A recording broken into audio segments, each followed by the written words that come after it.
Hey, welcome to Everyday Reddit Stories.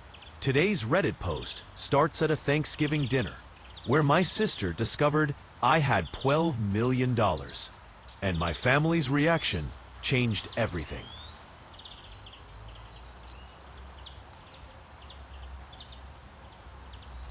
At Thanksgiving, my sister discovered I had $12 million, and my family demanded I give it to her, claiming she deserved it more.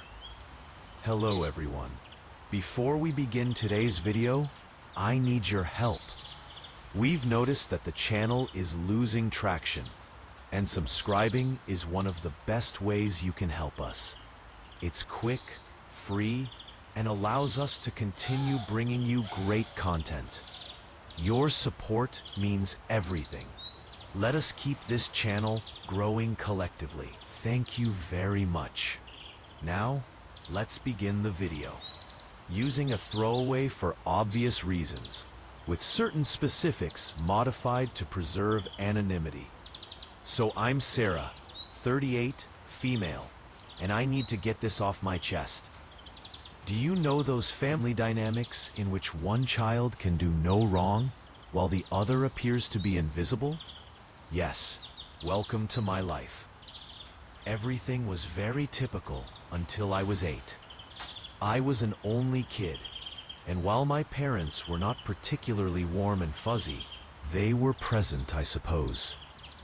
Mom would help me with my homework, and Dad would occasionally take me fishing on Lake St. Clair. We weren't the Brady Bunch, but we were fine. Then came the night that would change everything. I recall my Aunt Kelly showing up at 2 a.m. and telling me to pack a suitcase because Mom was in the hospital. My sister, Rachel, was on her way, but something was wrong. She wasn't meant to arrive for another 2 months. The following few weeks were a flurry of hospital visits and hushed chats. Rachel was really little.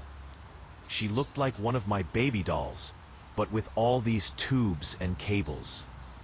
I wasn't allowed to touch her or get too close. That was the first time I felt it.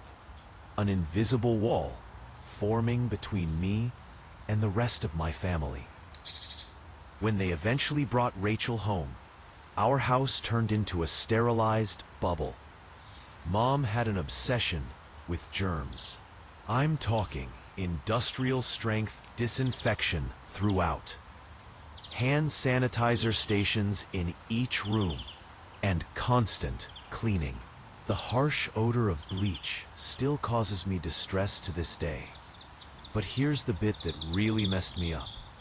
Whenever I showed the slightest symptom of illness, I was whisked off to either Grandma Marie's or Aunt Kelly's house.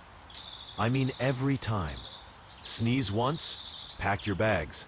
A mild cough, you're off to see Grandma. At first, I thought it was enjoyable. Grandma Marie would make cookies, and Aunt Kelly had a fantastic collection of Nancy Drew books that I was working my way through. But children are not stupid. After a while, you begin to understand what is actually going on. You are not being sent away on adventures. You are being handled as a threat, as if your entire existence could damage your beloved sister. I tried everything to gain their attention in a healthier manner. Honestly, everything. Got all A's. Mom would scarcely look up from Rachel's most recent doctor's appointment calendar. Won first prize in the scientific fair with a project about renewable energy. Dad just asked if I could store the display board in the garage, since Rachel is allergic to cardboard dust. Is this even a thing? The real kicker came when I was 12. For months, I'd been practicing for the school talent show, teaching myself to perform Bridge Over Troubled Water on the piano. I know it's a little too obvious. Rachel had a 99.1 degree Fahrenheit fever on the night of the show. Guess who did not have anyone in the audience? Meanwhile, 2 weeks later, the entire family, including both sets of grandparents, attended Rachel's 15-minute flute recital, during which she essentially killed hot cross buns. Rachel immediately learned how to use the system. By the age of 7, she had outgrown any real health difficulties, but that didn't stop her from performing. Headache? Must remain home from school. Feeling tired? Someone else, guess who, should perform her tasks. Worried about a test? Mom would literally call the school to have the deadline extended. I began spending more and more time in my room, immersed in books about art history and antiques. It's funny how life works out sometimes. My room became my sanctuary, mostly because Rachel claimed she was allergic to my lavender air freshener, so it was the only place she wouldn't go. Do you know what is actually wrong? When she pretended to be sick, a part of me felt grateful. At the very least, I'd be taken to Grandma Marie's, where someone would ask about my day or be interested in what I was about. Grandma was the one who sparked my interest in vintage jewelry. She had an incredible collection of costume pieces that she let me organize and catalog. I suppose I should have regarded it as prophetic. The worst thing wasn't even the clear favoritism. It was how they rewrote history to excuse their actions. Rachel just needs more attention because she had such a rough start. Sarah's always been so independent. Sarah understands that her sister has special needs. Number I did not comprehend. I was a child who didn't understand why having a good immune system made me less deserving of love. Looking back, I can see how these years shaped me. The persistent message that I was somehow unsafe or inconvenient to be around doesn't just go away. But hey, at least it taught me to be self-sufficient. When no one checks your homework or cares about your triumphs, you quickly learn to be your own cheerleader. High school, the majority of people either loved or loathed it. Me? I regarded it as a ticket out. While Rachel was establishing her drama empire in middle school, I was laying the groundwork for my own escape. And let me tell you, nothing inspires you to accomplish more than knowing that no one will do it for you. Remember how I said I spent hours sorting Grandma Marie's jewelry collection? That taught me a valuable lesson: the need for systematic organization and attention to detail. In high school, I approached everything with the same perspective. My desk at home resembled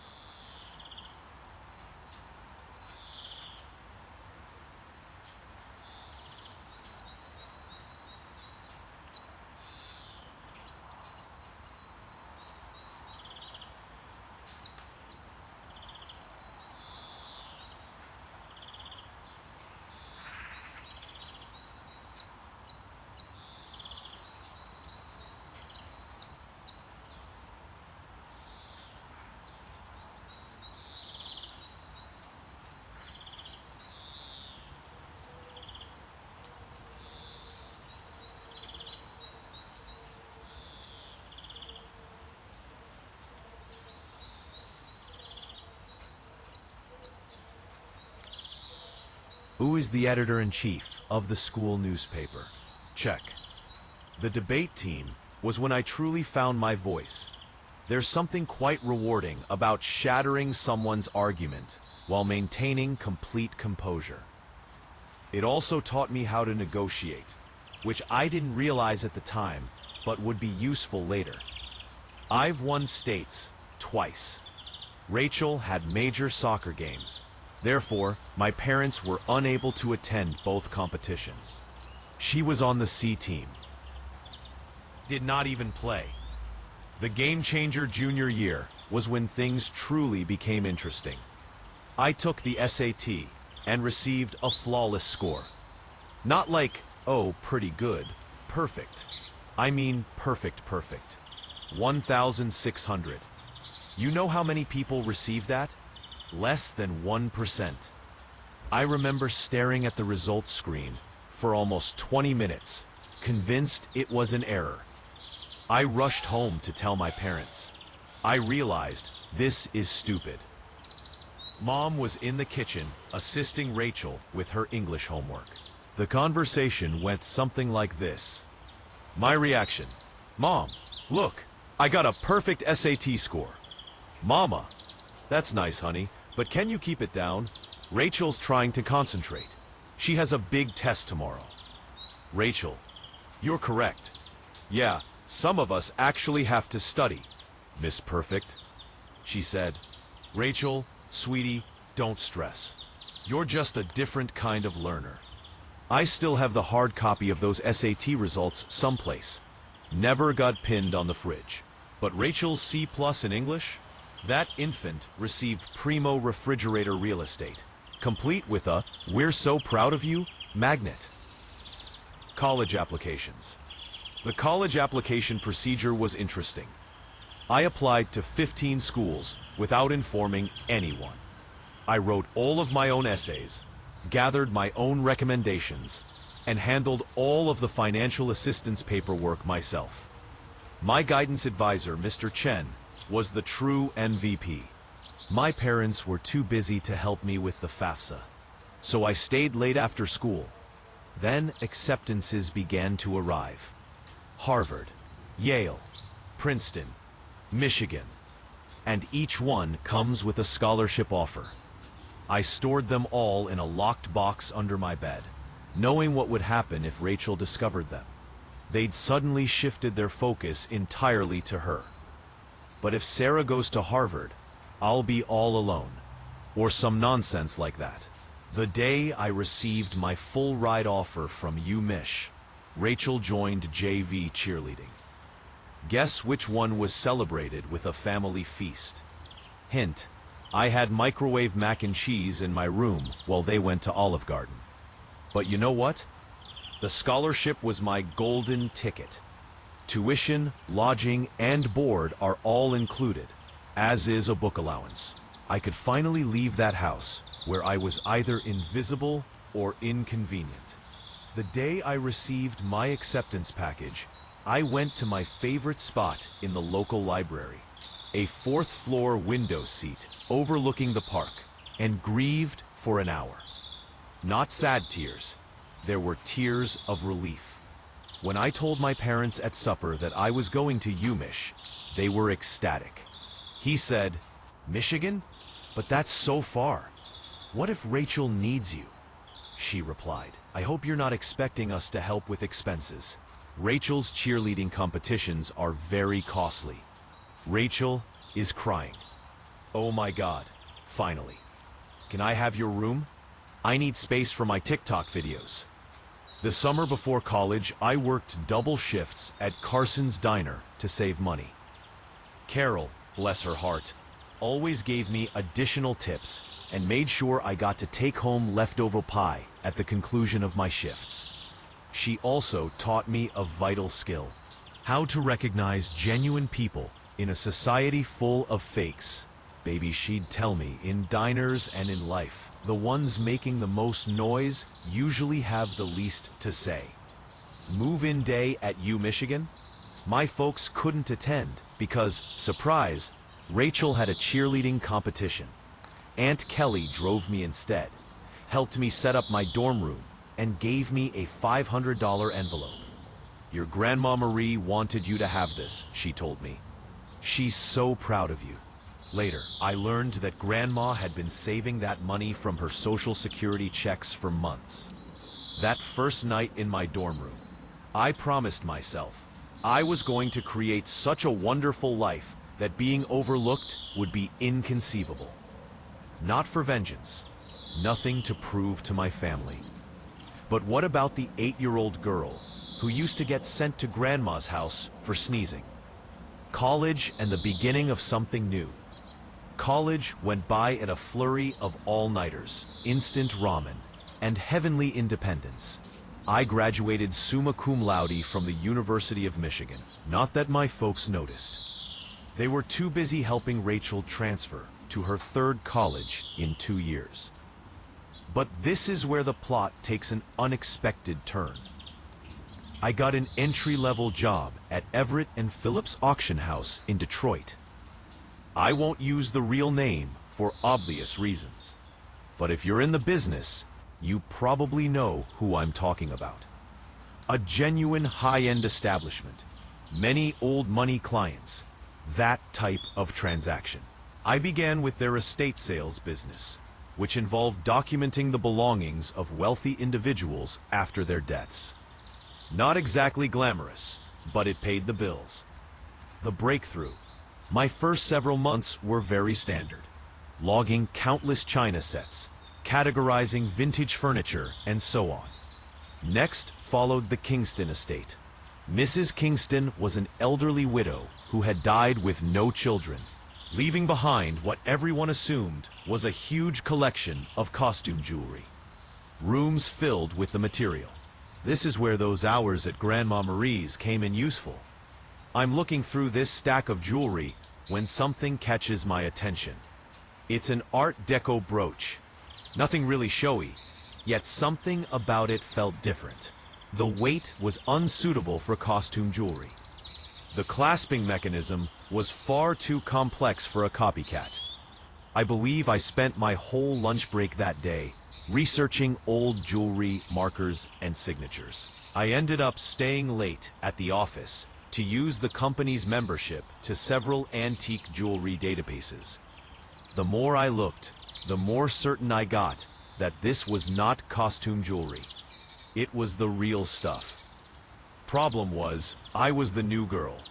Nobody would believe me if I claimed we had a potential treasure on our hands. So I did what the debate team taught me. I meticulously prepared my argument. I spent 2 weeks during lunch breaks and evenings learning everything I could about Art Deco jewelry authentication. I even used some of my pitiful excuse for savings to pay for an online gemology course. Finally mustered the guts to approach my boss, Mr. Harrison. I brought the entire presentation, which included comparative images, historical documentation, and the works. The conversation went something like this. My response: "Sir, I think we might have something significant in the Kingston collection." Harrison, scarcely looking up from his phone, says, "Sarah, we've already cataloged those as costume pieces." You are correct. I know, but look at these makers' marks. They match perfectly with Cartier's 1925 signatures. Harrison, finally paying attention. Where did you learn all of this? My reply was, I did some research. Long story short, the costume brooch sold for $47,000 at auction. It turns out that it was part of a limited collection created for some European set in the 1920s. But here's the real kicker. Harrison started to trust me after that. He began giving me other artifacts to authenticate. Suddenly, my pointless pastime of sorting antique jewels acquired real significance. I devoted myself to learning everything I could about vintage jewelry. I took every online course I could afford. I spent weekends at estate sales, researching items. Even began a small notepad to document various authentication procedures. My apartment looked like a jewelry scholar's fever dream, with walls covered with printouts of vintage hallmarks and certification guidelines. The auction house started getting results. I was discovering important items that others had overlooked, developing contacts with collectors, and knowing the market. My commission checks became larger. For the first time in my life, I was not simply surviving, I was also saving money. Family? Still remarkably uninterested.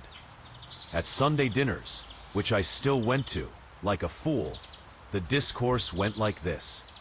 Mom, Sarah's still at that antique shop, right? This is me, auction house. And yes, actually, I just authenticated a rare Tiffany piece. Rachel interrupts. Oh my God, speaking of jewelry, you guys have to see this charm bracelet I bought at the mall. But I didn't care anymore. For once in my life, I had discovered something wholly mine. Something I was actually excellent at. Something unrelated to being Rachel's sister or family disappointment. The Rothschild Collection. Then came the Rothschild Collection. This was about 2 years into my employment at the auction business. A massive estate. Old money family.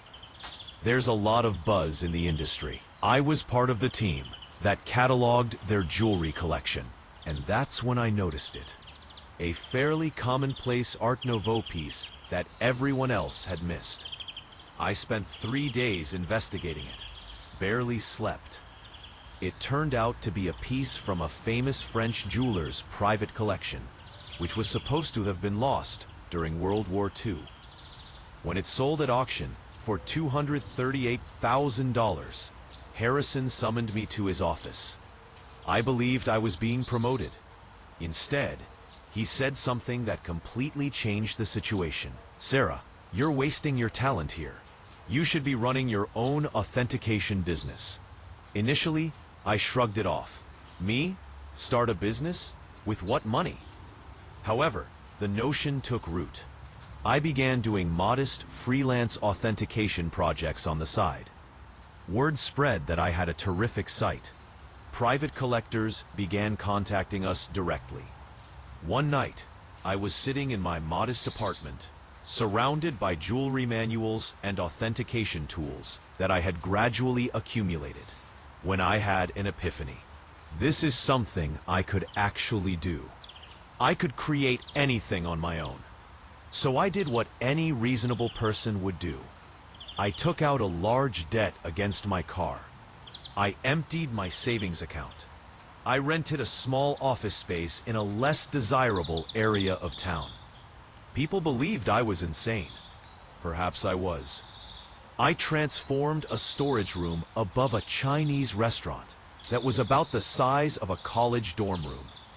The rent was low because it always smelled like Kung Pao chicken, and the Wi-Fi only functioned if you sat in the corner by the window. But it was mine.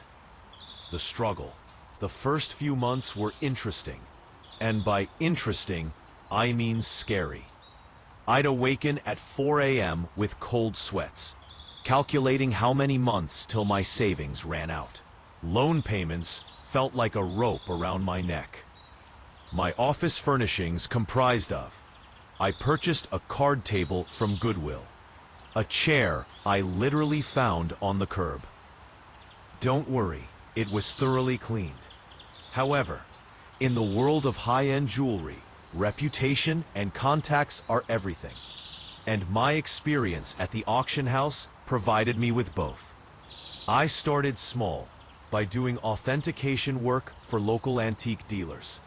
My fees were lower than the larger organizations, but my attention to detail was becoming known. Word spread. 6 months later, a watershed moment occurred. A dealer I had dealt with at the auction house inquired about a collection of Victorian-era brooches. The owner requested confirmation before selling.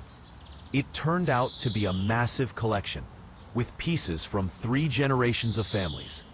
I worked on it for 2 weeks straight, rarely sleeping and documenting everything. I discovered 2 extremely rare pieces that had been misinterpreted as later replicas. The owner was so delighted with my detailed analysis that she not only paid my fee, but also offered me a 10% commission when the piece sold. Was that a commission? $86,000. More money than I had earned in the preceding 2 years combined. Suddenly, my phone rang. A lot. Private collectors have heard about my knack for finding missed pieces. Estate lawyers seeking advice on inherited jewelry. Even my previous auction house began sending me authentication work. I'm quite sure Harrison was secretly helping spread the news.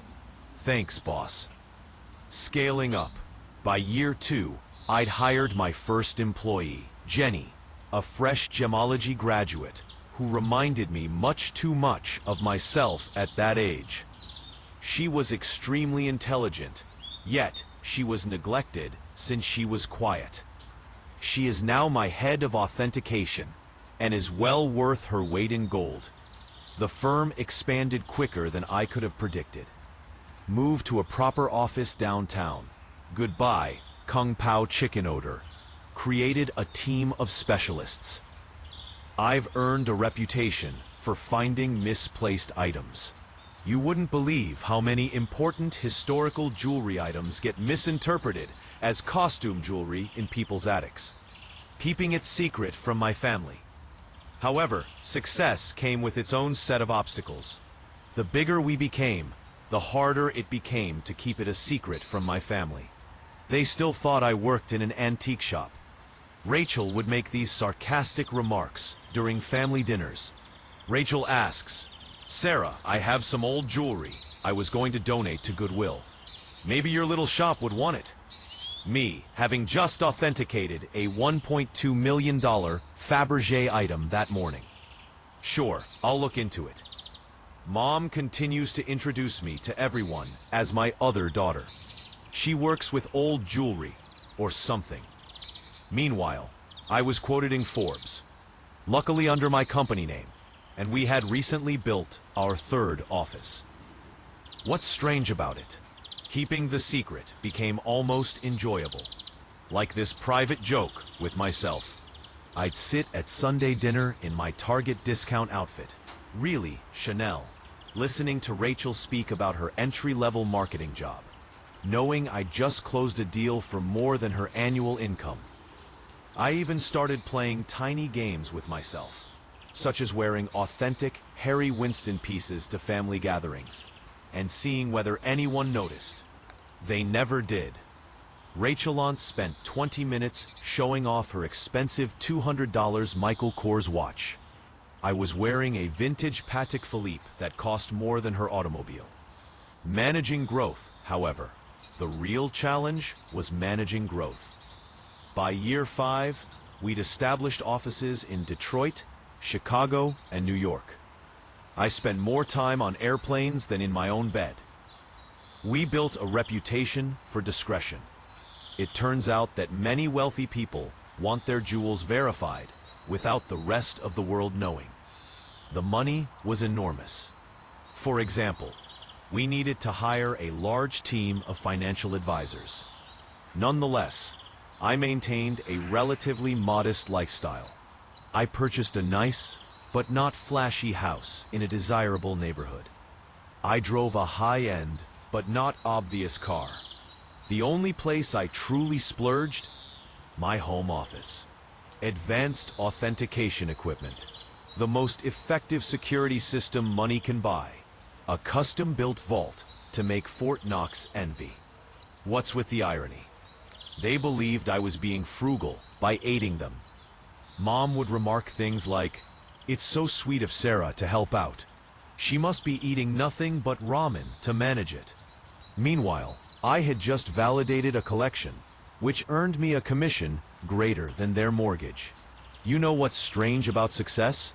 The more you have, the more difficult it is to explain to others who have always perceived you as inferior. It's like explaining color to someone who has only seen black and white. They lack the necessary context. By this stage, my company was doing really well. We had the Midwest's high-end jewelry authentication industry cornered, and our reputation was solid gold, pun intended. But every Sunday, I'd travel to my parents' house for dinner, playing Sarah, the modest antique shop worker. The cognitive dissonance was becoming ludicrous. I'd spend my mornings on conference calls with Dubai collectors, my afternoons authenticating million-dollar pieces, and my evenings at my parents' house in carefully chosen, normal clothes. Eating Mom's overcooked pot roast, while Rachel dominated the conversation with stories about her latest marketing triumph. Usually something like bringing her boss's coffee without spilling it. A defining moment. One Sunday is very memorable in my mind. I had just completed a huge transaction, authenticating a missing Cartier piece that had been resting in someone's safe deposit box for 40 years. Was it just the commission? 7 figures. I drove directly from the meeting to my parents' place, still euphoric from the successful authentication. She said, "Sarah, honey, is everything okay? Your clothes are looking a bit worn." "Oh, you know, trying to save money," I said, wearing a $3,000 cashmere sweater that I had purposefully chosen for its subtle appearance. Rachel responded, "Well, if you'd gotten a real job instead of playing with old jewelry. Your dad." Rachel, be nice. Not everyone can be as successful as you. I almost choked on my pot roast, trying not to laugh. The anonymous transfers, monthly payments to my parents, began about this time. Aunt Kelly informed me that they were struggling to pay Rachel's educational loans and medical bills. Mom casually stated that they might have to sell the house. I couldn't let that happen. Despite everything, it was still the home I grew up in, so I initiated an anonymous monthly transfer of $5,000 to their account. When asked, I said I was giving $1,000 by living on rice and beans. They imagined the rest came from Aunt Kelly or another family. Rachel, of course, claimed responsibility for inspiring family members to help. Watching Rachel spend my money. The money was helpful, but it also had unexpected consequences. My parents began treating me with a strange combination of sorrow and patronizing pride, as if I were some kind of noble poverty case, sacrificing everything to support the family. Meanwhile, Rachel's spending became more extravagant. She'd arrive for dinner with new expensive bags, claiming they were outlet finds. They weren't. I can recognize a genuine Gucci at 20 paces. She began taking extravagant vacations and bragging on Instagram about her fortunate life. I'm very convinced she used my support money for shopping sprees. However, I remained silent. The irony was simply wonderful. The MBA drama. Then came the college fund drama. Rachel revealed that she wants to return to school for her MBA. Another private university, of course. Only the best for the golden child. Mom contacted me in tears, explaining how they couldn't afford it. I say, maybe Rachel could look at state schools. They have good programs too. My mother, "Oh, honey, you don't understand. Your sister needs to maintain certain standards. But speaking of assisting, may I increase my monthly contribution for a few years?" I increased it to $7,000 per month. My accounts were unaffected, but witnessing them compliment Rachel for taking initiative with her education, while presuming I was living on ramen to help out, that stung a little. The actual kicker? I was giving a guest seminar at the same business school Rachel wanted to attend. My family didn't know that. The dean personally invited me to give a lecture on luxury goods authenticity and business growth. I had to come up with an excuse as to why I couldn't attend Sunday dinner that week. My own achievements started to feel like a distinct life, as if I were some kind of corporate superhero with a hidden identity. By day, I was running a multi-million-dollar authentication business. By night, well, on Sunday evenings, I was just Sarah, the disappointed daughter who worked at an antique shop. The breaking point, Thanksgiving. The weight of the untruth was becoming heavier. Rachel made rude remarks about my career on multiple occasions. Each time, Mom apologized to her friends for my modest lifestyle. Every time Dad suggested I get a real job. I believe I always knew it would end dramatically. I just didn't expect it to implode so spectacularly on Thanksgiving. It began 2 weeks before the holiday. Mom called, weeping about her back discomfort. She had been diagnosed with a herniated disc, and the notion of cooking Thanksgiving dinner for 20 guests overwhelmed her. Now, I'd like to tell you that I offered to help purely out of goodwill. But really, I became tired of pretending her dried turkey was appetizing. My response, "Why don't I handle the food this year? I can have it catered." She replied, "Oh honey, we can't afford a caterer." My response, "Don't worry about the cost. I've been saving up." Mom, concerned, "You're not taking out a loan, are you?" I coordinated everything with a high-end catering firm that I use for business gatherings. They do incredible work.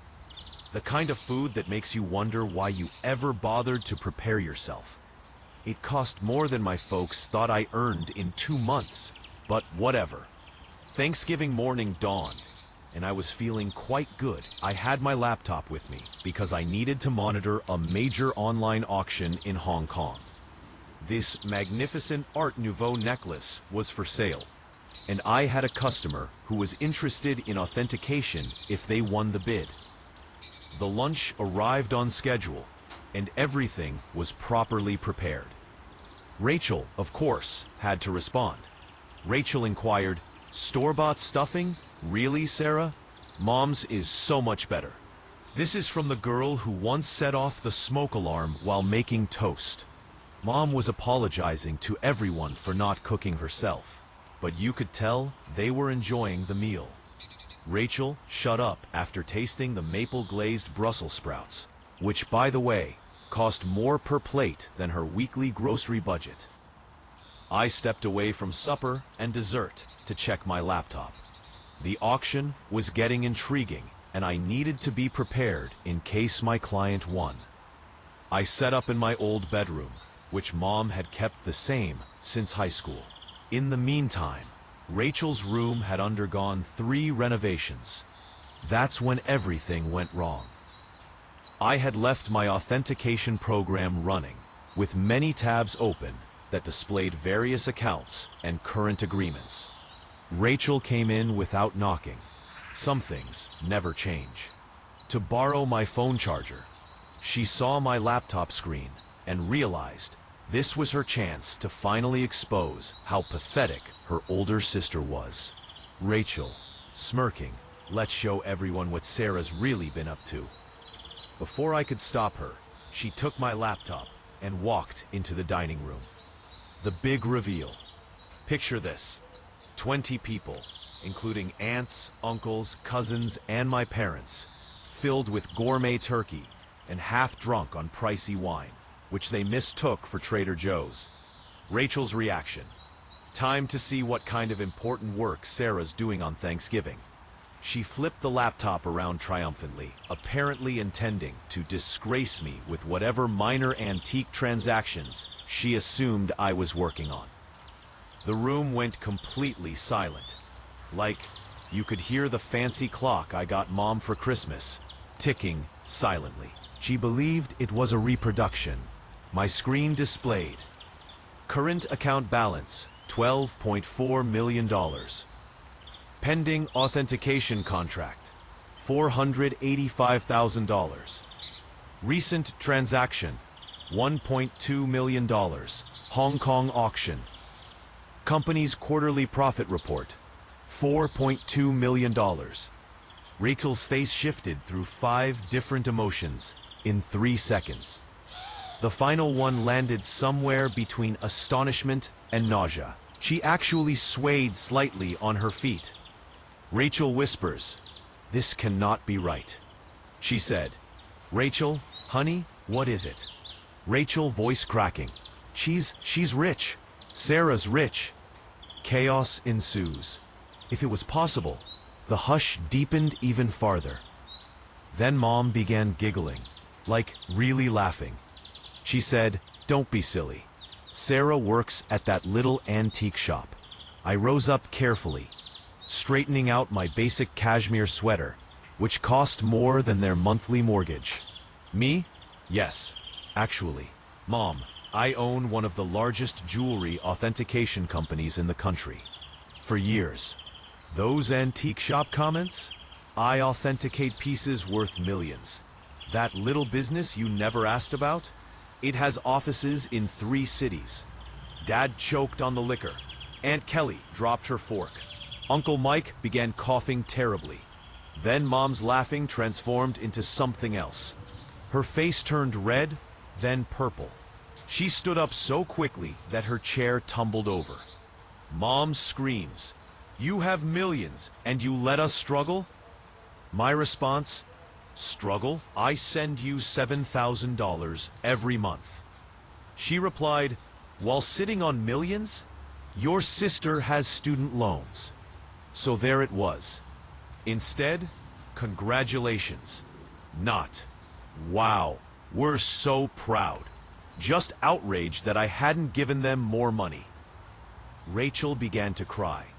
Surprising, I know. Sobbing about how she deserved to know and how I had betrayed the family. Dad joined in. My dad. "How could you be so selfish? We're your parents. We raised you." That was when I lost it. Years of being disregarded. Years of dismissal. Years of being considered as a family disappointment. Everything poured forth. My response. Raised me? You shipped me off to grandma's every time I sneezed. You missed every achievement, every award, every milestone, because Rachel might feel left out. You never saved a penny for my college, but took out loans for her private school. And now, you're mad that I built something for myself? The following 5 minutes were chaotic. Mom screamed about family obligations. Dad is yelling about ungrateful children. Rachel alternated between sobbing and demanding to know just how much money I had. Meanwhile, the fancy catering team attempted to serve dessert while seeming exceedingly uncomfortable. I grabbed my laptop, took my Hermes bag, which Mom had previously commended as a nice replica, and walked out. Behind me, I could hear Mom discussing how to spend my money. Something about Rachel's MBA and a new car.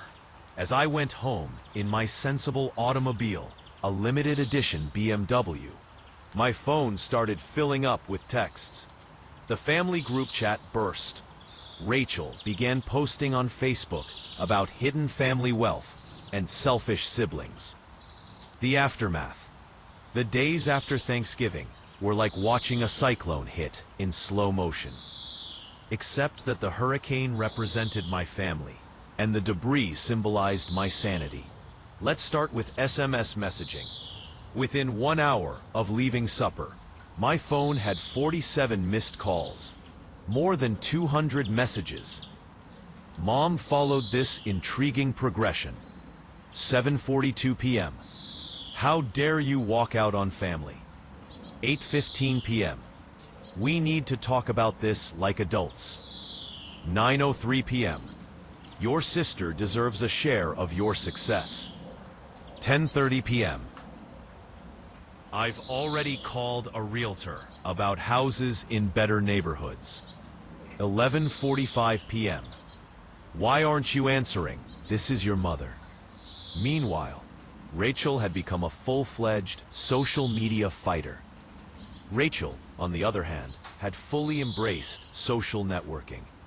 She wrote an enormous rant on Facebook about how her millionaire sister had been hoarding wealth while watching her beloved family struggle.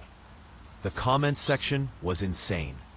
Distant cousins and former high school classmates, whom I hadn't spoken to in years, suddenly formed strong ideas about my moral character. But this is the bit that really grabbed me. Rachel actually posted all those years of me trying to help Sarah's career, giving her advice about moving up from that little antique shop, and she was secretly wealthy. The betrayal hurt so much, I nearly threw my phone across the room. What was the only career advice she ever gave me? I suggest I try selling jewelry on Etsy. If you're unfamiliar with the term, flying monkeys occur when toxic family members send others to guilt trip you. Aunt Susan, whom I saw maybe once every 3 years, called to inform me that family is everything. Uncle Bob, who I'm pretty sure still believes I'm 12, emailed me a lengthy lecture on the importance of sharing wealth. Even my third cousin's wife's sister, how did she acquire my number? Felt compelled to express her thoughts on family obligation. But the real fun began when they arrived at my workplace. I arrived in on Monday morning to find Mom, Dad, and Rachel sitting in our reception area. They informed Jenny, my receptionist, that they had an appointment for authenticating services. Rachel clutched her Michael Kors bag as if it was genuinely worth something. The conversation went about as well as one would expect. Your mother. We've discussed it as a family. I said, a family discussion without the family member you're discussing. Mom, ignoring me, and we think it's only fair that you set up trust funds for everyone. Rachel responds, I need at least $2 million to start my new life properly. Dad said, and your mother and I would like to retire. We're thinking a beach house in Florida. This is me. Did you miss the part where I've been sending you $7,000 monthly? Rachel responds, that's nothing compared to what you have. You owe us. You're thinking, I owe you? For what exactly? The years of being ignored? The missed graduations? The constant comparisons? Mama. Don't be dramatic, Sarah. We gave you everything. My response, no. I gave myself everything. And you know what? I'm done. Right there in my own office lobby, I took out my phone and canceled the monthly transfers to their account. Mom gasped as if I'd slapped her. Rachel began her phony crying performance, but quickly stopped when she saw it wasn't working. Then things became ugly. They refused to leave. I had to contact security. Seeing my 60-year-old mother being dragged out while yelling about ungrateful children was bizarre. Jenny asked whether I wanted to press charges. I said no. However, I did have their names placed on the building's Do Not Admit list. The harassment lasted for weeks. New telephone numbers, fake email addresses, even tried to contact me through my company's customer service.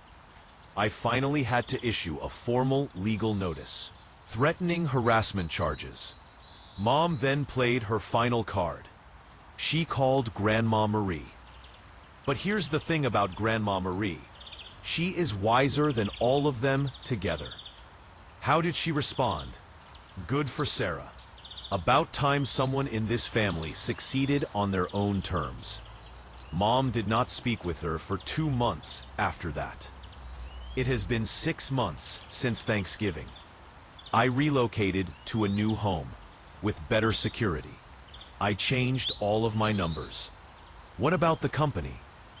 We are doing better than ever. It turns out that my family problems attracted several high-profile clients who respected my caution in the circumstance. Rachel continues to write passive-aggressive updates about toxic wealth and family betrayal. According to what I've heard, she is beginning her own jewelry authentication firm. Good luck on that. Mom and Dad finally stopped trying to contact me when my lawyer wrote them an official letter outlining how the harassment charges would affect their lives. They're now informing everyone that they never wanted my money anyway, and that they're praying for my salvation. What's the best part? For the first time in my life, I feel liberated. No more Sunday dinners full of sly insults. No more downplaying my accomplishments to spare their feelings. No longer financing for the Rachel Show. My therapist believes I'm finally establishing healthy limits. I say, I am finally living authentically. So that is my story, Reddit. Thanks for allowing me to share it. Special thanks to the catering firm who sent me a Christmas letter stating that the Thanksgiving meal was the highlight of their year. Edit. Responses to common questions. Yes, I am still in treatment. No, I do not regret cutting them off. Yes, Grandma Marie is doing well. She's coming to visit next month to help me catalog a new collection. One last thing. To Rachel, I know you're probably reading this. What about the Cartier bracelet you're wearing in your most recent Instagram post? Definitely a fake, just saying. Thank you for watching. If you haven't subscribed yet, please do so and hit the notification bell to stay updated with more shocking real-life stories happening around you.